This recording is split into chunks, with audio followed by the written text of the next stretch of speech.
Bonjour, bonsoir, bienvenue dans votre podcast géographique. Aujourd'hui, je vais vous parler des villes en Amérique latine. En effet, il y a énormément de choses à dire sur ces villes qui ont servi de modèle à plusieurs théoriciens sur la ville du tiers-monde.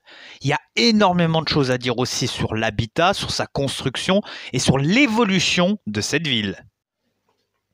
Le continent est fortement urbanisé. C'est très simple, quand les Espagnols sont arrivés, ou les Portugais, si on parle du cas du Brésil, ils ont investi des espaces, ont fait des villes et les Amérindiens étaient plus relégués à la campagne. Donc ça s'est fait par le développement de mégalopoles et de réseaux urbains macrocéphales, comme en Argentine, au Chili, en Uruguay, Paraguay, Mexique, Venezuela, République dominicaine. C'est souvent des grands ports et ils vont combiner diverses strates de patrimoine urbain et architectural. C'est un big mélange. Il y a une fracturation liée aux inégalités sociales et une opposition avec des bidonvilles qui sont faits mais vraiment à l'arrache et des gated communities. Alors il y a une organisation de l'urbanisation à l'époque coloniale, c'est-à-dire 16e, 17e, 18e siècle, parce que la colonisation a pris fin au 19e siècle, il y a un système colonial organisé autour de deux types de villes. Soit les ports de commerce, comme Buenos Aires, ou les points d'appui du pouvoir politique, comme Cusco, qui reprend la capitale précoloniale. Certaines ont combiné les deux, comme Lima, Salvador, Rio. La majorité sont en position littorale. En effet, les gars, ils sont arrivés, ils se sont pas dit, bon, qu'est-ce qu'on fait? On continue d'avancer ou on se pose un peu? Je tiens à vous rappeler à l'époque que le voyage, c'était quand même quelque chose. C'était un peu plus long qu'aujourd'hui où on monte dans un avion, on a droit à un plateau de nourriture dégueulasse et un café qui sent l'odeur qui te file déjà les brûlures d'estomac avant de l'avoir goûté.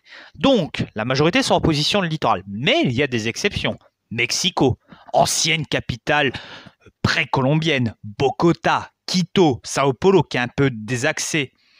Lors de l'indépendance de ces pays, d'Amérique latine, il va y avoir le développement de capitales complètes, parce que maintenant, ce n'est plus des capitales coloniales relais du pouvoir européen, et aussi une création de capitales provinciales, surtout dans les États fédéraux. Le réseau urbain va s'étoffer. On a des mégalopoles latino-américaines de plus de 2 millions d'habitants qui émergent assez rapidement. Buenos Aires est la première. Ça arrive dans la première moitié du XXe siècle. Il y a une bonne transition démographique, une bonne mondialisation. Ça fait des bébés, ça grossit, ça grossit. Beaucoup de modèles des villes du tiers-monde ont été élaborés sur les villes latino-américaines. Faut pas oublier que Mexico était la première ville du monde dans les années 70-80. Bon, elle a été doublée par les Asiatiques.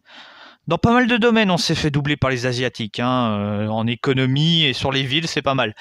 Alors, un des problèmes majeur, c'est un problème de violence, parce qu'il y a une surpopulation, il y a des bidonvilles, il y a des enfants abandonnés, des délinquants, un crime organisation, de la pollution, de la criminalité, donc ça fait des villes assez violentes. Il y a des barons de la drogue et tout ça. J'ai pas trop envie de charger la barque, les pauvres gens sont dans un système malheureux, mais d'après une ONG, 41 des villes les plus violentes au monde sont en Amérique latine, 20 au Brésil. Ça fait pas une bonne pub, malheureusement. Ce classement a été fait par rapport au taux d'homicide dans les villes de plus de 300 000 habitants. La première ville est Caracas, au Venezuela. 120 morts pour 100 000 habitants. San Pedro Sula est deuxième, San Salvador 3, Acapulco 4. Petite parenthèse, les plus sûrs sont Vilnius, Tallinn, Singapour. Donc, il y a un déclin démographique du centre des villes, mais une croissance des banlieues. Ça fait comme un beignet, vous savez, tu appuies sous le beignet, ça dégueule sous les côtés. Là, c'est la même chose. Alors, le paysage des villes américaines latines. Alors, il y a un centre colonial qui a été créé au XVIe siècle, plan à damier, grande place centrale, carré, sauf au Brésil, parce qu'il y a un urbanisme lié aux Portugais. Mais les villes espagnoles s'organisaient comme ça. Il y a une cathédrale, le palais du gouverneur, des bâtiments administratifs, c'est inspiré des villes romaines. Il y a un règlement précis, la Ley de India, et un rôle majeur de l'Église catholique. Aujourd'hui, c'est soit musifié, c'est good pour le tourisme, ou soit c'est todifié, et là, c'est moins good, on va dire. Alors, certaines ont vraiment besoin d'entretien. Et par-dessus ce centre dit historique se greffe un urbanisme européen du 19e siècle avec des immeubles européens un petit peu haussmanniens et tout ça. C'est bien pour le tourisme. Et après, tu ajoutes à ça, dans le 20e siècle, une verticalisation, une américanisation avec des CBD, Central Business District, avec des gratte-ciel. Mais malheureusement, au pied de cela, il y a des taudis. En parlant de taudis, là on va parler un petit peu. Alors l'habitat précaire ou informel, c'est 60% des populations des villes colombiennes. La moitié vit dans un truc dégradé et 25% dans des bidonvilles. Alors, il y a une toponymie assez différente. Au Mexique, on appelle ça des barracas, des colonias proletarias, des colonias populares. En Colombie, c'est des tuguerios. Au Venezuela, des quabradas, des barrias, des ranchos. En Équateur, c'est des conventilos. Au Pérou, des garriades. Chili, villas calampas. En Argentine, des barrios calampas. À Cuba, des barrios, des focos insalubres. Au Brésil, des favelas. Vous imaginez, là, en quelques secondes, j'ai fait plus d'espagnol que ces 8 dernières années.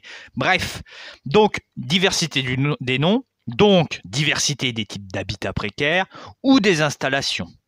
Il y a 5 grands types de quartiers sous-intégrés, comme on appelle ça.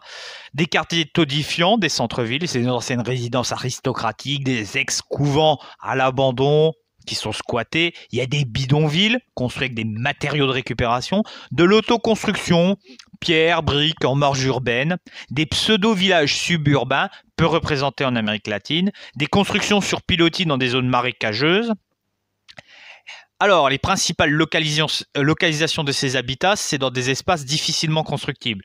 Des bides pentes, des pans de ravins ou des zones marécageuses inondables. Enfin, tout ce qui est zone pourrie où aucun promoteur veut mettre des billets pour construire, les mecs y vont.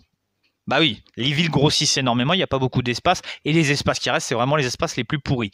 Il y a les périphéries urbaines, avec une urbanisation spontanée, autrement les centres-villes, il y a des favelas à côté de Copacabana. Alors, il y a 3 grands critères de sous-intégration.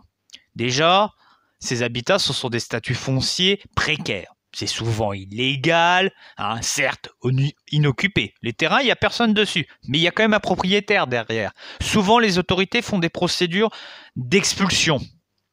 Alors, soit on donne un petit peu d'argent, on fait, allez, tiens, prends un peu de billets, va ailleurs.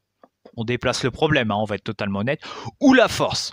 On a connu ça avec Pinochet, qui a envoyé l'armée, ou l'Argentine pour la Coupe du Monde 78, elle a fait « Oula, attends, là on va accueillir le monde entier, s'il y a les bidonvilles, ça va pas le faire. » Donc ils ont fait un nettoyage. Des fois, on régularise à l'amiable. Le Pérou est pionnier là-dedans, on arrive, on discute avec les gens, on trouve une solution. Il sera suivi du Mexique et du Brésil. Alors, il y a aussi une absence ou une insuffisance d'infrastructures urbaines. Pas de route goudronnée, pas de service digne de ce nom, pas d'eau, pas d'électricité. Enfin voilà. Et quand il y a de l'électricité, bon voilà, c'est branché avec le cul. Et c'est vraiment un risque. Il y a des risques naturels. C'est de l'habitat précaire, donc c'est pas prévu s'il y a un tremblement de terre, s'il y a tous ces problèmes, tous ces risques naturels, coulées de boue, inondations, forte chaleur. Bon, voilà. Les branchements électriques, comme je vous ai dit, sont extrêmement dangereux. Ça peut facilement prendre feu quand la personne qui fait le branchement électrique ne finit pas électrocutée. Des fois, comme c'est un fond de vallée, s'il y a une grosse pluie, ça t'embarque le village. S'il y a un bord de précipice, si ça s'effondre, c'est pas top. Sanitaire, c'est catastrophique. S'il n'y a pas de ramassage de déchets, s'il n'y a pas tout ça, c'est une catastrophe. Ceux qui sont sur pilotis, dans des zones marécageuses, moustiques, let's go, force de paludisme. Une des caractéristiques des villes d'Amérique latine, c'est la ségrégation, la mise à l'écart et l'inégalité présente. Même si ce mot de ségrégation est peu employé par les chercheurs d'Amérique latine, on préfère parler de fragmentation. En effet, la ville se fragmente car les centralités se multiplient. Il y a une dualité entre centre historique, centre d'affaires, il y a le rôle des aéroports, des rocades, des autoroutes, il y a l'émergence de nouveaux modes de vie. Les riches font une auto-ségrégation, il y a des gros écarts de revenus dans les banlieues résidentielles, avec des villas, des tendances à multiplier les communautés fermées, les barrios cerrados et les barrios privados, hein, c'est les quartiers résidentiels fermés. Hein. Ça se multiplie dans le cadre d'un phénomène mondial, hein, ça existe dans d'autres continents.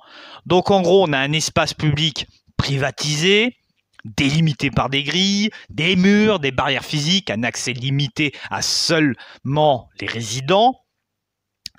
Les différents types de quartiers résidentiels en Amérique latine sont les gated communautés de sécurité. Il y a peu d'équipements, mais beaucoup de sécurité. Hein. Les gens, ils n'ont pas envie de voir un dealer de shit chez eux, un baron de la drogue qui traîne près de la maison. Donc, c'est la première des motivations. Il y a les gated communautés de style de vie avec des équipements sécuritaires, oui, mais aussi du loisir. Il y a aussi le gated communauté de prestige. Alors là, c'est pour les élites. Hein. Tu es bien situé, tu as une belle vue, tu as beaucoup de services, beaucoup de prestations. C'est vraiment le haut de gamme. C'est la Rolls-Royce de la gated community. Alors, les caractéristiques sont quand même communes aux trois. Il y a quand même un dispositif de sécurité imposant. Hein. Le gardien, il a quand même un gun. Hein. C'est pas comme nous, agents de sécurité à Carrefour, où tu es là, tu as juste une agrafeuse. Quoi. Tu fais quoi avec une agrafeuse? Tu lances des agrafes sous le mec? Non, là, il y a un gun. Hein. Il y a une dimension symbolique, une volonté d'être à l'écart des problèmes de la ville. C'est aussi un lieu de consommation et de loisirs. Hein.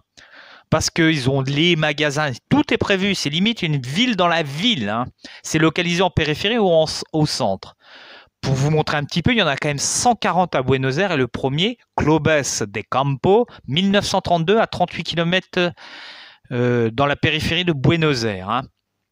Vous allez me demander pourquoi il y a ces quartiers. Parce qu'on cherche la sécurité. Comme je vous ai dit, il y a une violence dans les villes d'Amérique latine. Et donc, on cherche à s'enfermer. De plus, faut pas oublier... on joue sous la peur. On joue vraiment sur la peur. On est là, on joue sous le fait, les promoteurs jouent là-dessus, qu'il y a de la violence et tout ça. Mais c'est pas totalement fermé parce qu'il y a des gens des bidonvilles qui travaillent dans ces gated communities. Hein. C'est assez choquant même. Hein. Les mecs, ils s'enferment, ils veulent voir personne. Mais par exemple, les pauvres, si c'est pour aller laver leurs chiottes, il n'y a aucun souci. Voilà, ça pose beaucoup de questions sur vivre en ville. Hein. Mais ça a mené littéralement une véritable paranoïa avec des zones dites ouvertes et des zones dangereuses, une ville mauvaise, une ville noble. Hein. Et ça a été vraiment importé des États-Unis. Alors, il y aura un peu une approche systémique pour montrer ça. Hein, ce développement des barrios cerrados. Au niveau mondial, il y a une transformation économique et sociale, donc ça donne une tendance mondiale. National, on a des conditions spécifiques, la crise économique et tout ça, et individuel, on a des besoins. Tout cela amène à la construction de gated community. Alors, la ville d'Amérique latine, au départ, c'était divers carrés qui s'emboîtaient. Hein. On avait la place centrale, on avait le quartier où on mettait les esclaves, le quartier où il y avait les riches et tout ça. Après, on a eu une approche par secteur. Hein, c'est-à-dire que ces carrés ont littéralement éclaté, on a des divers secteurs, et aujourd'hui, on a des îlots éclatés. C'est pas les mêmes symboles, c'est pas la même place centrale, c'est pas le même transport, pas la même immigration, et pas du tout le même schéma. La ville en est chamboulée. J'espère que cette vidéo vous a plu. Si elle vous a plu, n'oubliez pas de liker, partager, faire de la pub pour la chaîne, ça fait plaisir. Je vous souhaite une bonne fin de journée. Ciao!